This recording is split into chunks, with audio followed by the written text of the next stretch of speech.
what makes me train up in the first place? I grew up doing graffiti. You know, whether that be good or a bad thing, you know, it's making cities ugly for sure, I'll tell you that. But a lot of people in graffiti are big on train hopping. There's a lot of culture between graffiti and trains, going to hit whole cars, going to hit, you know, intermodals, all that kind of stuff. It's big where I'm from, and through that, you know, we got into trains. Always at the train yard painting some trains or, you know, that kind of thing. I would say that trains give me, you know, I'm out there with no phone, no screens, nothing. I know some buddies that, you know, bring their phone and listen to music all the time. I don't. I keep my phone on a little battery pack and only use it in emergencies and to pay. It's just it's a super meditative feeling. It's like you're on a retreat in some Buddhist monastery. You're just there.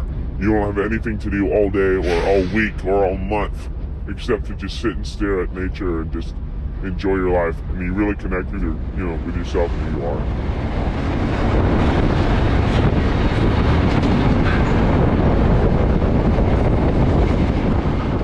So I've ridden trains basically as far as Chicago and the entirety of California except southern of San Francisco, which is my origination. My senior trip was with me and a few friends. We went train hopping up to a lake, went about 1,500 miles.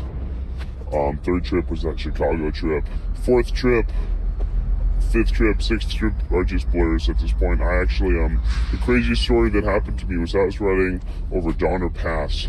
We were standing on top of this decentralized power unit, and a conductor saw us in a siding. So we ran down to the DPU, went on the radio in there, and they were making jokes about hitting us with snowballs, and then they were gonna, said they were gonna call the cops. I had already had a court case in Nevada County at that time, so I decided it would be best for me to jump off into the snow. I jumped off and got the worst concussion of my life, and then ended up being stranded in the middle of hell nowhere in the Donners.